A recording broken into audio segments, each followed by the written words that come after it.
computer. Booyah.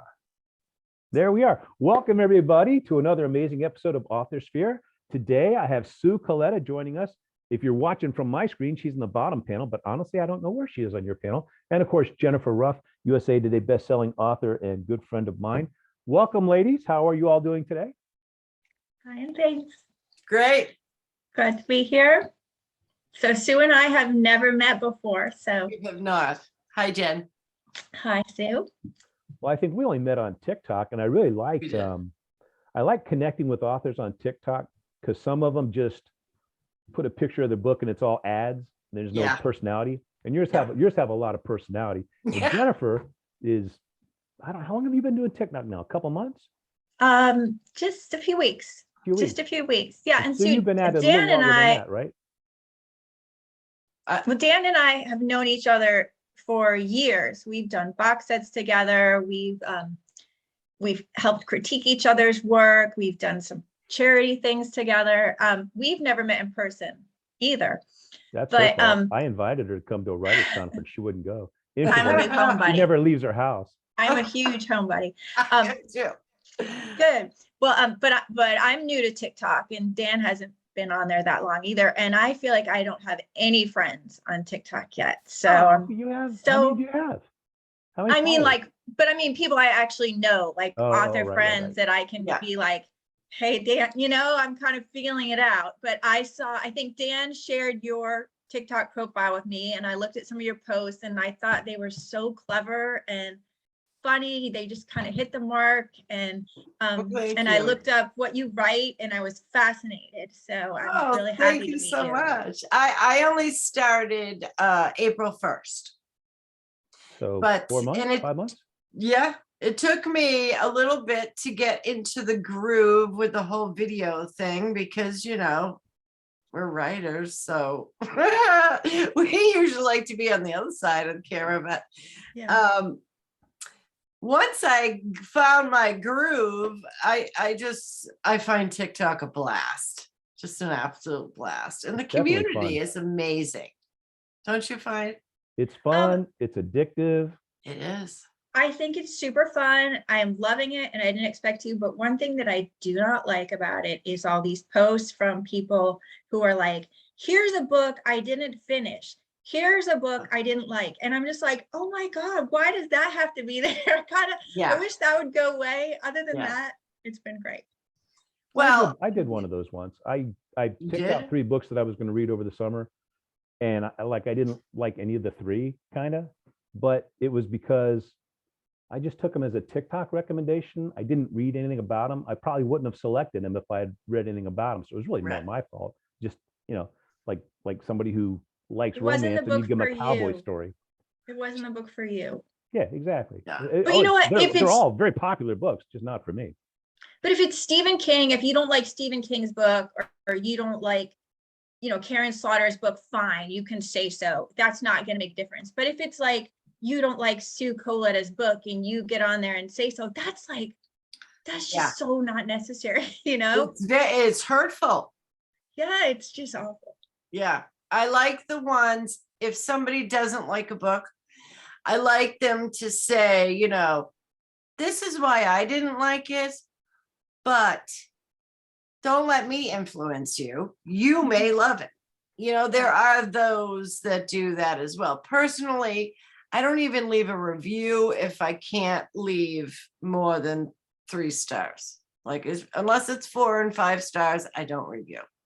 Same. Just because I know that writer bled for that book and I don't Yeah. want to harm them, Yeah. Well, even Yeah. 3 stars hurt sometimes. I'm more of the Well, that's why I opinion only where- do 4 or 5. Yeah, exactly. I'm more Yeah. like, if I don't like it, I'll email the author and say, hey, wasn't for me, but good luck, keep going. Here's the things I did like. Here's some of the stuff that was good about it. But that's not really a public review. That's like, hey, this is just my feedback. Take it It's for what it's just- worth. Yeah. If I Yeah. like something, I think it's great, then I'll go talk about it. Yeah. Yeah. Well, I saw, Sue, that you write or you teach a course on serial killers. I do. Yeah. That's incredible. That's the kind of info Dan and I, would be heating up. So Oh. how did that happen? How did you become an expert? Well, I don't even consider here's my thing with the word expert. I consider an expert someone with initials after their name who have interviewed numerous serial killers. Then they are really an expert, right? I am a researcher and I have been studying serial killers for over a decade, Wow. really in depth. So, and I write a lot about them on my blog. So I'm just fascinated by how their mind works. So So have you actually gone to like prisons and interviewed people? No. Like, no, and that's why I don't say I'm an expert. Other people put the label on me, and that's on them. I'm not A lot of other people PhD, do. Your but- blog was very popular and won some awards and stuff. Oh yeah, yes, I've won best crime. Excuse me, I'm trying to get over a sinus infection. We all are. Before we started the recording, I was blowing my nose. Then Jenifer joined the call. Then I think you were blowing your nose, weren't you? And I sneezed when you were on. My God, this is going to be the cold and flu and episode. it lasts. It doesn't go away. I know. I've won every year since 2017. Best 50 best crime blogs on the Nat Murder blog, which is mine, sits at number 5 for 5 years now, which is kind of cool. Pretty But how awesome. that came about was an adult education school in Connecticut reached out to me and asked me if I would teach a course about serial killers of New England. They read my book, Pretty Evil New England, which is true crime about female serial killers. And they wanted a whole course based around that. And I thought it would be more interesting to deep dive into serial killers in general, male and female, how they differ, how their mind works. And I had to write up the proposal for what I wanted. And the board said, is she teaching people how to be serial killers? And I'm like, no. However, it's really in depth. So I started with them and I recorded all the shows to turn it into a course that people could just, set it and forget it. So people could buy it, do it at their own leisure. But my students' faces were in there. So I didn't think it would be fair. So I need to re-record. But I still teach that course in Connecticut for the spring semester every year. Now, is that an online thing or you go physically and do it? Yeah, it's virtual. Yeah, I live in New Hampshire, so it's virtual. Very cool. Yeah, it's a lot of fun. Well, Dan and I each have books about serial killers, multiple nice. books about serial killers. So That's what I write, serial killer thrillers or psychological thrillers. So yeah, that's what got me started on the whole researching them. So the info would come in handy for you guys. Are either one of you a member of Sisters in Crime? No, I saw that on your site. Yeah, I'm in a critique group and everyone in my critique group belongs but me. So I know it's a thing. I also, because I do condensed versions for them. So condensed episodes? I do. It's like an hour and a half. So I condense. The course is 6 to 8 weeks, depending on what the school wants at that point. But for Sisters in Crime, I condense it to like an hour and a half. So who do you think are your students taking this course? Are they other authors? Are they like FBI wannabe people? There's authors, and then there's just true crime fans. A lot of true crime fans. Yeah. Anyone that you've ever been suspicious of? Like they're Yes. Yeah. There was my very first time I taught the course, there was this guy who went by Wally, and his last name was something like Wally Waldo, or it sounded very, very fake.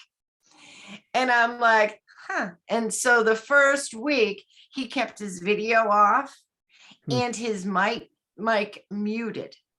And I'm like, Wally, turn your video on. No, he sat there and just lurked through the whole 2 hours that night. Hoping that you might talk about him or his work, maybe. Well, I was wondering if maybe, he was a budding serial killer. And then he didn't come back the following week because I sent several messages. Look, it makes people uncomfortable if you don't have your video on. You got to put it on considering the subject matter. And he stopped. That's interesting. Yeah. Well, he didn't want his face on there because then America's Most Wanted would have said, hey, we know that guy. Maybe.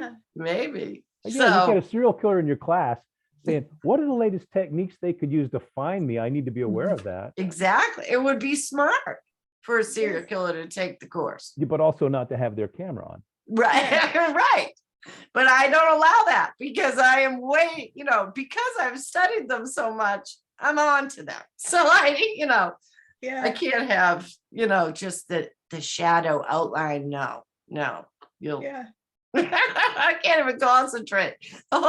Through the whole class, my eye kept going to his little silhouette. I'm like, oh, this isn't going to work for me at all. Yeah, it's like when you give a lecture, 90 people can be paying attention. All you're going to be focused on the one person who's like on their phone or not, not interested. Yeah.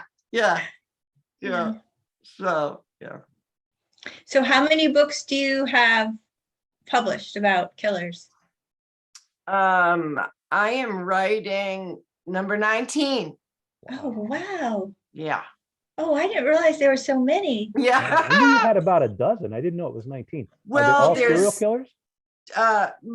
Serial killer thrillers. Yeah. All of them. There's all 19. some anthologies. There's 2 that are long novellas, like 40,000 words. But I just got my rights back last fall, so I haven't republished those. It was for remember the Kindle World? Do you remember that? Kindle World.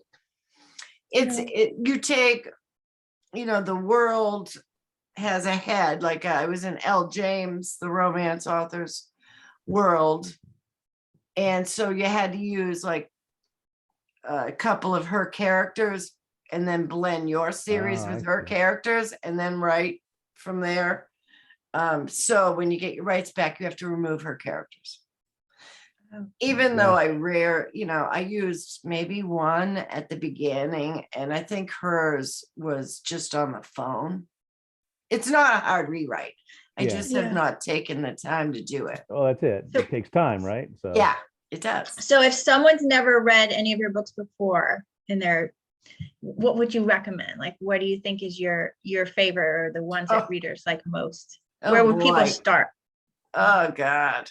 That's always a tough question, right? It's like picking your favorite child. I mean, well, I know with my books, almost all my books are the same price, but I have a few that like my very first books I have that are less expensive. And I don't really want someone to start with my first books, but I worry maybe they do because those are a little less expensive. So I should probably make those the most expensive. So I know those last when they already like me. But I think it's important. You want to start with someone's best work, not the one they're least fond of. Yeah, or their earliest. I mean, my debut was, I think I wrote it 8 years ago. I mean, a lot happens in a writer's life in that time, right? Yeah, so, you learn a lot. You you learn a lot, for sure. So I had a reader from TikTok reach out and ask me this very question. And what I told her was,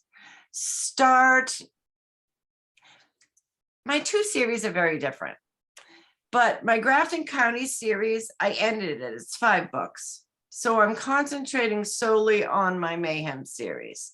And since I always include Poe in my videos, you've seen my crow in my videos. She wanted to meet Poe, and his first book is Blessed Mayhem. Blessed Mayhem. So that's where I went with her. Blessed Mayhem. My absolute favorite, if I have to pick one, is I Am Mayhem. But you really need to read Silent Mayhem before I Am Mayhem.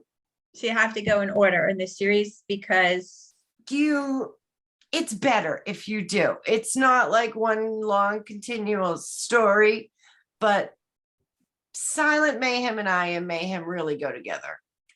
okay. And Blessed Mayhem is where you meet Mr. Mayhem, Poe, Alan, and Edgar, his three crows. So that's why I always say start with Blessed, because that's when he first hits the scene, and go from there. But Okay. I wrote that one a while ago too. Now, because I'm on now book 6. I always wonder who's the author's favorite character and or favorite book versus which character do you know is the reader's favorite character and or book? That's a good question. I think they're the same in my case. So I your think. favorite character is the same as the reader's favorite character? I think so. What about you, Jenifer? Do you have a Judging favorite by character that is or reviews. isn't the same as the reader's? I think my most interesting character creation is Brooke Walton from my very first series. She is a brilliant, beautiful psychopath. And I think that I think readers either don't like her for people who, want everything to wrap up the way it's supposed to, where the killer's supposed to get in trouble and go to jail and get caught. And so some people, when they get to the end of those books and she's not caught, and they're just like, I hate this, I hate her. Like they so passionately wanted her to be in trouble that they don't like her at all and may not like the book at all. But then other people that, like the whole idea of this, she's their favorites. And I probably had the most fun with her. I think it is so fun writing from the killer's perspective, from their point of view, where anything goes, and it's not at all what you would do. And so it's just fun. It's just a fun experience. So I think probably Brooke Walton is my most loved and most hated character of my creations. So, but I which one think do mine readers like the best? is Mr. Mayhem and Poe. They go together. But So is that's the Mr. one that Mayhem, readers like best? Mr. Mayhem, like yours, he I can't call him a psychopath. He's the most lovable serial killer you never want to meet. Let's But not put a it that psychopath. Serial killer, but not a psychopath. how about you, Dan? You've got a whole bunch of psychos in your books too. I think readers like the villain in Primary Target the best. And my favorite character, let's put it this way, like you were just saying, the characters that are most fun to write are usually the villains, because the villains can do anything. Yes. A villain, if they get cut off in the grocery line, they can punch somebody to death in the parking lot. And while we might want to do that, we don't do that. So it's fun to be able to do that with a character. But I think readers like the good guys overall. Readers kind of like the good guys, but I think authors overall enjoy the most writing the bad guys. Yeah, And, for sure. But my favorite character is Constantine in the third book of the Gamma sequence. It's called Terminal Sequence. She's a genetically engineered prodigy. She's 5 years old or whatever she is. And she's probably my favorite one. And but the villain, I think the villain the character that the readers like best is the villain in Double. Well, I don't think I represent the average person, but my favorite character from your books is the Greyhound, who was a serial killer, an assassin, really, right? An assassin. And I just loved him. From scene one, he was sexy, and he had this great suit, and he was I just loved him. I loved him. The name from beginning to end, I was rooting for him. Even though he was your bad guy, I couldn't help it. I felt like you just set him up where I didn't care what he did. I needed him to get away with it. Well, he's one of those bad guys where you think he's a bad guy with bad intentions, and then the more you learn about him, you're like, oh, he's doing this for a reason. He's stopping a different kind of evil from his perspective. That's what he's doing. And legitimately that is what he was doing too. And I think that makes the best villains is when they're in those shades of gray, when it's not black and white. Anybody who reviews my Mayhem series, they always say, is it wrong to love the serial killer? Yeah. No, it's not, because they live in shades of gray, and Yeah, you must have made him relatable on some level. People. Well, I think that's the most interesting characters for me as a reader too. Yeah, yeah, sure. Yeah, Well, I they like kinda have to be I because like they're not really dangerous. knowing. I mean, somebody who's dangerous is more interesting, right? Yes, Because you don't know what, if you're in a parking lot and you see somebody who, for whatever reason, looks dangerous, Yeah. you got to focus on them because you could be the recipient of the danger they have. exactly. Yeah, that's a So very good point. do you do anything special in October? Since I'm seeing lots of ads on Instagram where everyone is showcasing their books with orange and black covers, and any books about serial killers or, you know, spooky things. Do you do anything special in October to, you know, feeling like people will be most receptive to your books now? I really don't, because I'm all about murder 365. So all my social media is all murder anyway. I am doing something fun in 2 weeks though. What's I that? am filming 3 episodes of a true crime series. They're Cool. flying me out to Georgia to do it. Wow. Yeah, Fun. yeah, nerve-wracking, Really? but it'll be fun. So what's you're your gonna- part of it going to be? Well, you know the usual format of a true crime show. You get the cop, the family member, and then often it's the author who wrote the book about it, or the journalist or reporter. Well, there are no books on these cases, and they reached out to me to be, you know, the designated crime writer The who expert. gives my perspective on the case from an author's point of view. That's great. And the reason they say they do this, which I found fascinating, they like book authors because we're natural storytellers.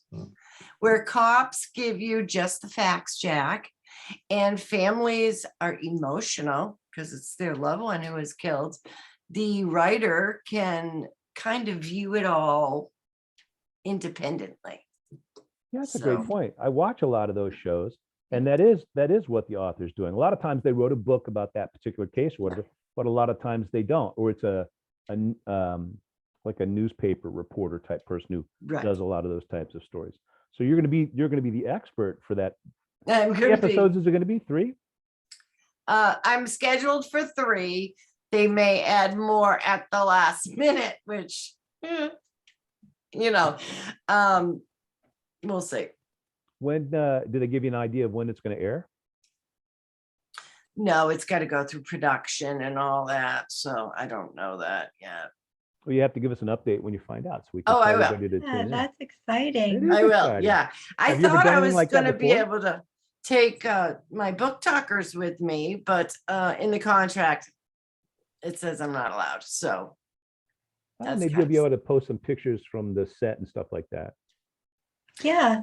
maybe stills, like, yeah, maybe. Yeah. Them Yeah. doing your makeup, getting ready on the stage, Yeah. you know, the lights. People would love that. I'd love to They see would. that. I Yeah. would. I'd check It'll that be out. fun. If I'm not, it's such a bundle of nerves. I've only done it once before with Storm of Suspicion, and I never got to see the episode because it was a channel I don't get in this area. Well, a lot of that Hmm. stuff ends up on the internet somewhere. So Yes, you might and be I able have to track checked it it. down. It aired last November, and I cannot find it. So That's a That bummer. makes sense, though. You I got know. the TV credit from last November, so that makes you more credible. That's why you're doing 3 episodes now. Next year it'll be It's 10 different. episodes. And it's a different media company too. Yeah. Oh, where'd And this then go when out? you have your own show, remember us. Oh, Invite yeah. us invite us for a guest spot. I rather like being at the keyboard rather than in front of the camera, but you know, So are you allowed to tell us any details about like the the name of the show or who the serial killers are or any of The that? show is called Homicide: Hours to Kill, and it's in its 4th season. I cannot tell you the cases. Do you know the network it's on? Cineflix Media. I don't know like what channel that is. I gotta ask. That'd be but, different in everybody's area, but we can It's definitely gonna check it out. yeah. Very exciting. It'll be fun though. And I think some of the previous episodes are on YouTube for Oh, that I'm sure. show. Yeah. You Storm know, of you mentioned you Suspicion did it weekend. before. Is it what my perception is that, like, say the author bit, you only see them for 10 or 20 seconds at a time, sliced up through the show, but they probably sit you down and talk to you for hours. And then Yes. do they tell you, hey, that was a good line, can you rephrase it? Is there any of that? Or Yes. When I did Storm of Suspicion, it was at the height of the pandemic. And we were all in quarantine still. So that was done so very different than what you would normally do. I had to go to a hotel conference room and talk to a little computer. It made it a lot more stressful. I just had the camera crew with me. But yeah, the producer would say, oh, I like that line. Let's expand on that. And I was there for like 2.5 hours. And they probably only use 10, 15 minutes of tape by splicing it in between. Yeah. I don't know. I didn't see the finished product. I don't have a lot of experience with that kind of stuff, but I got to be on extra on a couple of different commercials and a couple of movie sets or TV show sets rather. Wow. And it was I lived in West Palm Beach at the time, and Burt Reynolds was doing some kind of a cop show, TV show. And so we all went over after work. We all went over there to be extras. We were going to be cops who were standing around this big crime scene. And this guy walks up to this other person, not Burt Reynolds. I never did see him. Walks out, shakes his hand and say something like, I'm Detective so-and-so. What we've got inside is blah, blah, blah. Yeah. Like 8 seconds of stuff. So over about 6 or 7 hours, they shoot that thing. I don't know how many times, 50. And I was like, I'm done with this crap. I could never be an actor. I could do it once, but 50 times of just walking out and shaking it, walking out and shaking hands. I'm like, really? Is there that much? I'm watching them. I can't tell the difference. Yeah, but the directors have that eye, I guess, right? That's why they do that, and I do this. Like you said, exactly. keyboard, I can. Exactly. Yeah. It's a different animal. Yeah, this will be new because of, well, first of all, they're flying me to Georgia. Yeah, that's I pretty haven't cool. been to Georgia since I was in my early 20s.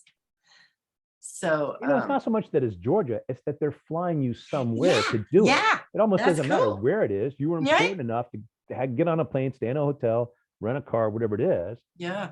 And it's That's 3 pretty days. impressive. Hey, 3 put it days this of way, tape. nobody's flying me anywhere to see what I have to say. My husband said, oh, we're going to Georgia. I said, no, I know. am. You only sent one ticket, Hubs. Sorry. Oh, God. He'd make me too nervous anyways, because when you, as an author, you're on or you're off. You know what I mean? Like when you're doing podcasts, you're on. And when you're doing whatever, you're on. Even if you're just on social media, you're not off yet. You're not just. Well, on social media, you're definitely portraying a certain thing. Yeah. That is definitely you and your personality and stuff, but it is not. It's a infinitesimally small fraction of. It's this fraction of you. Yeah, Yes. because it's a focused thing with the intention of being appealing to people, but also being kind of a commercial. Right. And that's not who you are 24 hours a day. Exactly. And I find when I record a bunch of TikToks, like the energy required to do that, to be on and to convey a certain, energy and excitement, it's very hard to transition from that to writing, which is, you need to have a very quiet, calm headspace, I think, to write. And I find it very hard to go from one for the other. It's like I need a few hours in between to get my head in the right place and calm down. I had the same problem, and this is what I did to fix it.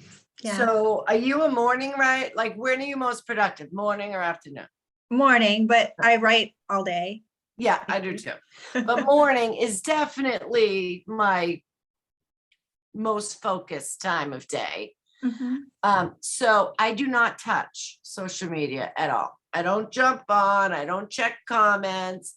I just let it go, because if I get on there, it really turns your brain to mush. Yeah. Yeah. And so I sit down, I put my headphones on, and I just start writing. I ignore the world. Once I'm well into my writing, I leave off mid-scene, then I'll jump on social media, because then I can read the beginning of the scene when I get back and get right back into it. It might work for I never you. thought about it one way or the other as far as doing a TikTok video. I never thought about the lag time in between that and when I would start writing. Yeah. For me, what propels me to write is usually I've got some other pending thing I need to do, but I got a good idea. So it's like, well, let me hurry up and capture this good idea before I have to go do that. Usually it's go work out. Like I'm on my way to, go run up and down a hot Florida street in August. I'm like, oh, I got a lot of good ideas that have to come first before I go do that, But when you're running, isn't your mind churning out new ideas? I asked somebody about that recently, because I'm the kind of person where the more I'm away from the keyboard, the Yeah. ideas the problems and the glitches will kind of come to me and say, hey, here's a disparity. And I'll just real quick make a note to myself. So I do that all the time. So I'm thinking about when I'm working on a book, I'm thinking about it all the time. But not everybody is that way. I think, Jenifer, you said you're not that way, that when you're away from the story, you're not thinking about it. That's correct. I think about my Really? stories when I'm in front of my laptop. I'm no good at outlining, or I've got to be like sitting there typing the words. That's when it comes to me. And then I just have so many other things going on that fill my brain when I'm not in front of my laptop, worrying about just house projects and kid stuff and dog stuff, and it just takes over. So it's like when I'm in front of my laptop, it's all my story. Do you reach a point in the book where you become obsessed? I don't know, obsessed. I'm always obsessed with finishing. I'm always obsessed with finishing, any task. So in that regard, yes, like my whole goal is just to finish. From the minute I start, my goal is to finish, and it's going to be so great when I get there, Yeah. I think about mine all the time, but I do reach a point in the book where it's a literal obsession. Like I'll listen, if I have to leave the house, I will listen to my character's music, not mine. Oh, wow. Oh yes, I get like, I'm just on edge because the story has to be done, and I'm just in it to win it. And my husband he'll often say, so how was your day? And I'm like, oh, I can't believe what Shawnee did today. And I'm just on and on and on and on. And And so wait a minute. So he knows your characters because you talk about, that's interesting. Now, Dan, your wife doesn't even read your stories, does she? Like you? No. Occasionally I'll tell her, like usually she'll overhear me telling something to my daughter, and then she'll pick up the names. It's like she knows that Constantine is the little girl in the story, because my daughter likes to hear what Constantine's up to. My daughter got a bunny, so Constantine got a bunny in the story. So I'm telling that to my daughter, and my wife, who's in the room, will hear that. She probably knows overall, more or less, maybe kind of what's going on in that book or series, but yeah, she doesn't read them. And it's almost better, because then I don't have a critic in the room either. I can just write what I need to write. I think your husband does read your stuff, doesn't he? Isn't that what you think? Oh, he does when I'm finished. When I'm finished, it's more like I need so many sets of eyes proving my work. So many. So he's just one more set to like make sure I haven't done something wacko that, everyone knows you don't write, but I didn't know. So he's just one more set of eyes, and he'll read it, and he'll read it pretty quickly. He's not a big reader. He's real good at details. Like he's very good at business writing, but he's not like creative, and I don't know that he like appreciates them or cares, but he's like, you know, he's trying to do me a favor, like, because I'm always like, I'm doing it all by myself, and I wouldn't have it any other way. I love doing it all by myself, but I let everyone know constantly in my house, I'm doing it all by myself. It's so much work. Like, I need you to read this. So he'll read it right at the end. And because I've been, my last 7 books have been in one series. So he knows the characters by now, but he doesn't know what they're doing until, you know, I'm done and he's supposed to look for, you know, missing commas or whatever. My husband will first of all, I would never let him read an early story, like right when I'm done. No. He only reads in paperback.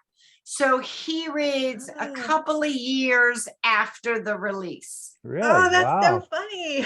Because he's like, I lived the story with you. I know it by heart. I need time to forget it. Because we that's talk funny. about my characters as if they are family. So that's neat. every day he'll say, what happened? And I'm like, well, you know, Poe is being a dick, or, you know, and I'll just go on and on and on. And he'll be like, oh. And he's actually helped me out of a few spots that way.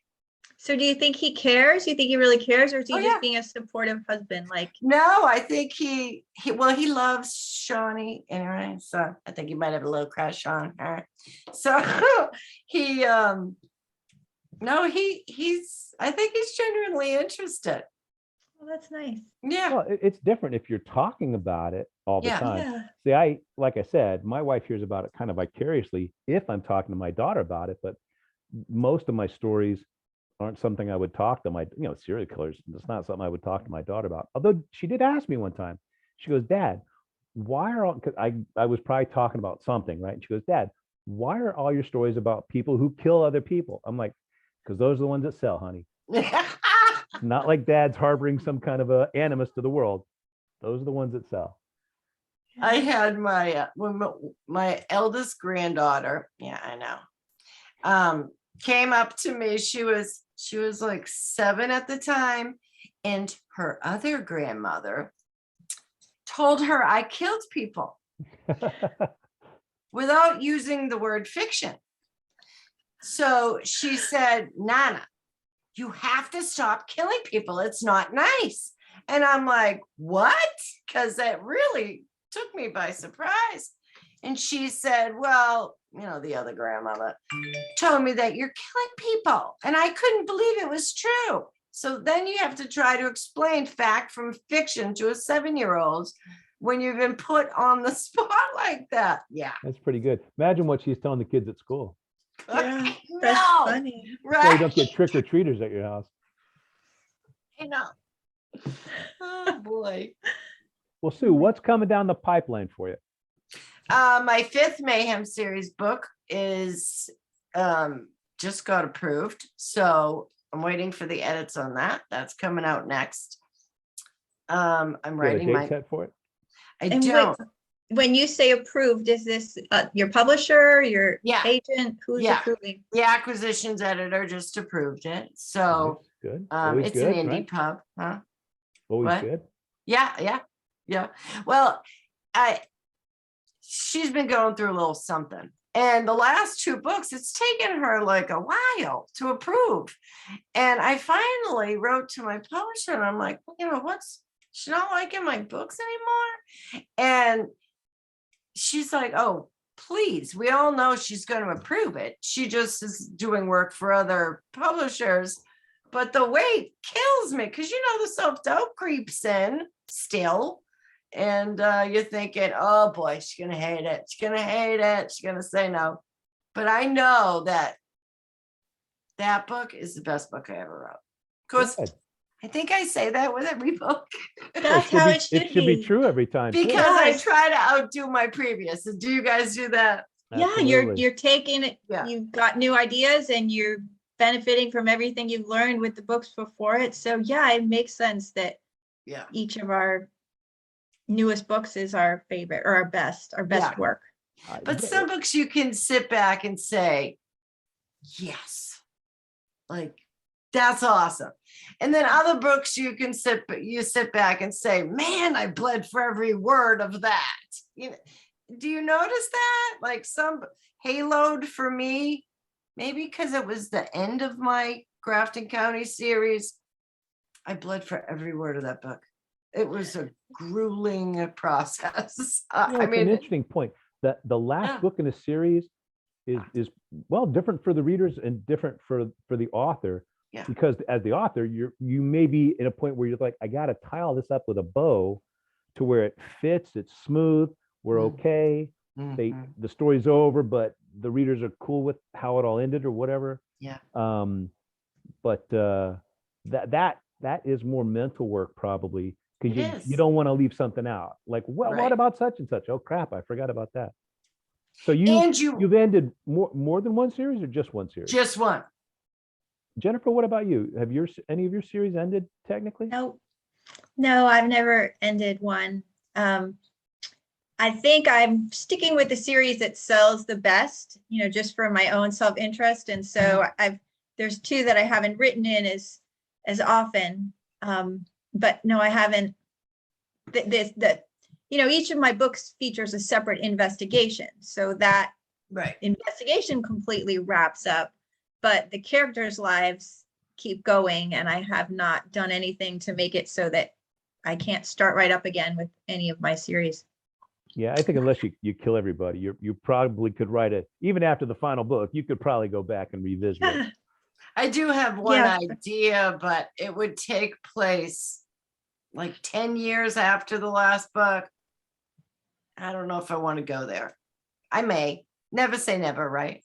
Yeah. Yeah, and there's some authors, I'm thinking of like Ivy Smoke, who publishes so many books a year, and she takes characters.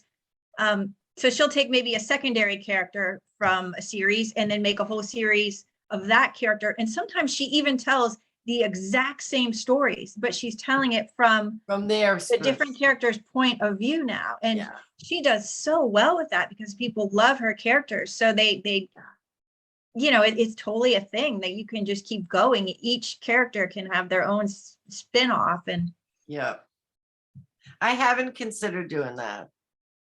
Have you? I did consider doing it with. Did you? With the original book, Double Blind, it's kind of a split story. There's the two detectives, and then there's this private investigator who's hired by the family, and so it's kind of like two parallel stories that end up coming together, right? But I had this character who was in a prior book, who was in Double Blind. Okay, he was one of the two stories, and I thought he would be where that was going to be his series. And instead the series ended up being about the two detectives. So I thought, well, I like that character enough, but I'm trying to figure out, is he his own series, or is he just a really good person to bring a little flavor to the soup kind of thing? Yeah. Bring him in every once in a while. And then I thought, sometimes you see this in a TV show or whatever, like say the three of us are main characters in a TV show, and one episode features me and Jen, and then some other episode down, most of them feature all three of us, but then one suddenly is just all you, right? And it's like your episode, and we may not even be in it because the story mandated this is something, whatever her little journey is. I thought about doing that with the Double Blind series. Like, okay, let's have one of the stories be the secondary character, but the whole story is just about him. If it did well, you can do that every once in a while, or maybe is that the launching pad for a separate series for that character? It's an interesting creative way to do it.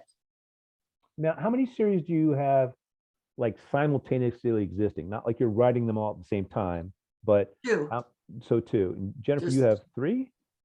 I have three, and two of my series feature FBI agents, different ones. And I've had them visit each other, like Dante Rivera from my Victoria series has been in my FBI and CDC series. Like when they were in DC, he kind of helped them out with cases, and readers will notice. They're like, "Oh, I saw Rivera there. That was great." And so it's fun when people notice and pick up on that.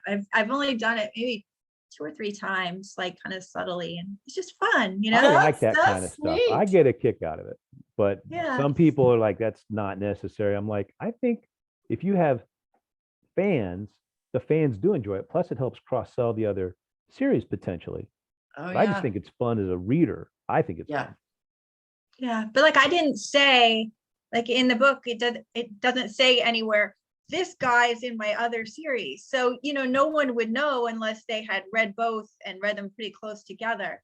So I don't know how you would, you know, maybe a footnote in the back. If you like Rivera, he has his own show going on over here.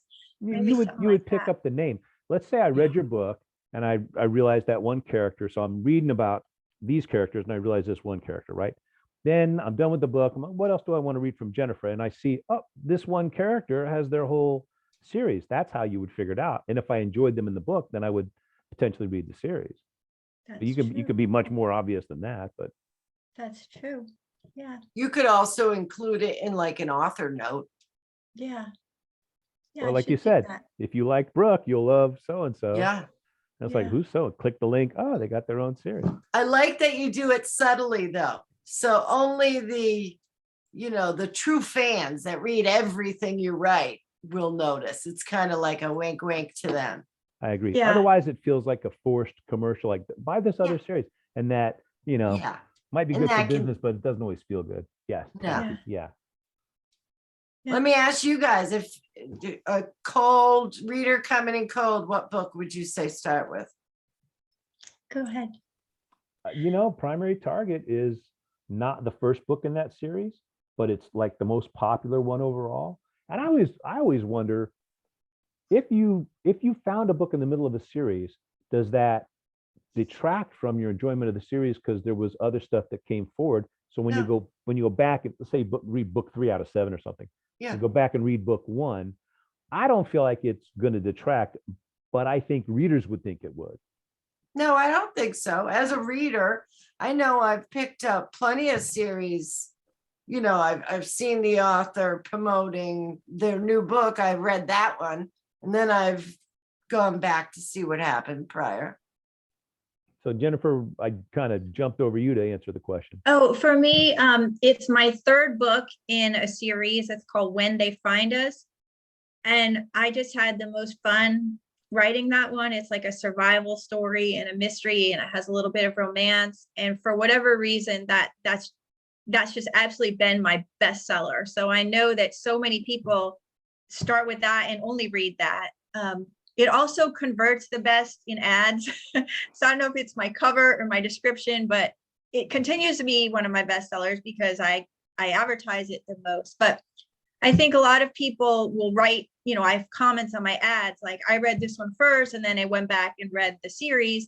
But a lot of times when people say, I love this book, and I'll say, did you read the others in the series? And they're like, no. So, you know, so people definitely read only that one sometimes and enjoy it, and that's okay. And so Better because one of than that, none. that's usually what I tell people. This seems to be the one people appreciate the most. So try this. Maybe they're sensing your love for that book. Absolutely, they are.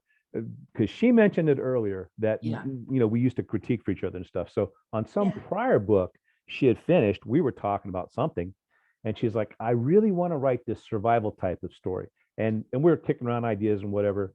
And she had it set in her head. It's like, I want a plane crash, because you were reading some other author and you were like, they write these great stories. They're like survival stories. I want to do one like that. But this was a level of passion about that idea that I hadn't seen from her before. Not that the others Okay. weren't good, but this one just was like, it was gripping her, it was possessing her. And I Yeah. was saying, well, you know, maybe they're driving on a mountain road, they go off the road, and she's like, no, airplane. I mean, and then I think you did a TikTok that said something along the lines of what you just said, that you enjoyed that one the most, or you wrote the story you wanted to read, or something like that.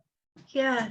I love that story. I just, my characters are absolutely pushed to the brink mentally and physically in that story and have to be so brave. And so I just totally admire them. I just think, gosh, if I was in this situation, if only I could do that well with it. And so the book that's coming out tomorrow, I wrote that whole book just to have a scene like that. It's a scene in the ocean.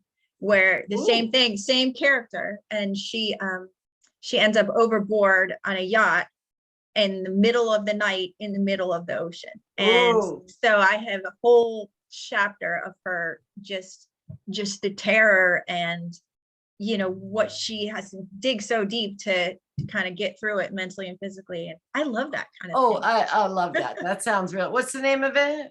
The one that's coming tomorrow, Yeah. Vanished on Vacation. Here it is. Vanished Just on happen to have it here. Vacation. Oh, cool. Yep.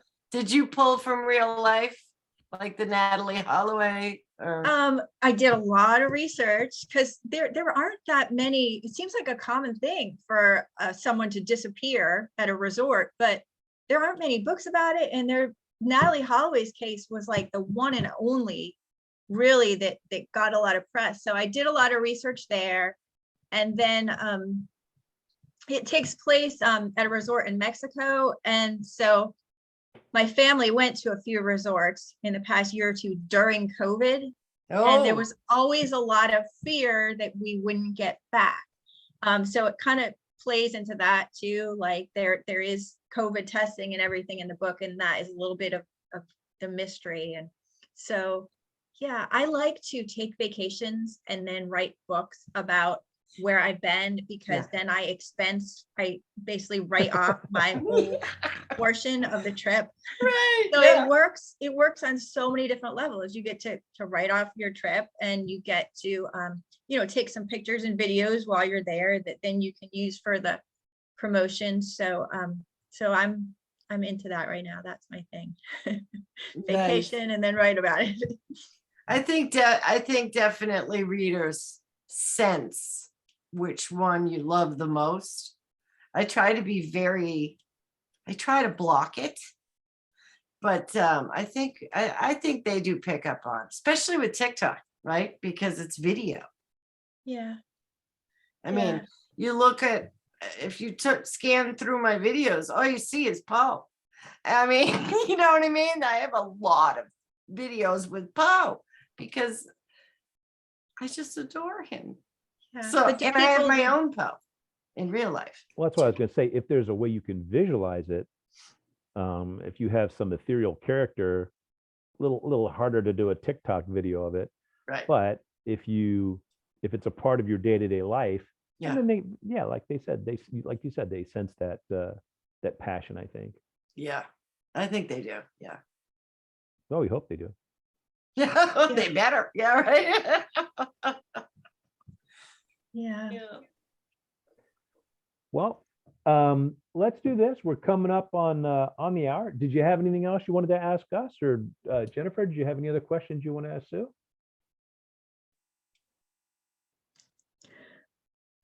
Nobody's got any questions. All right.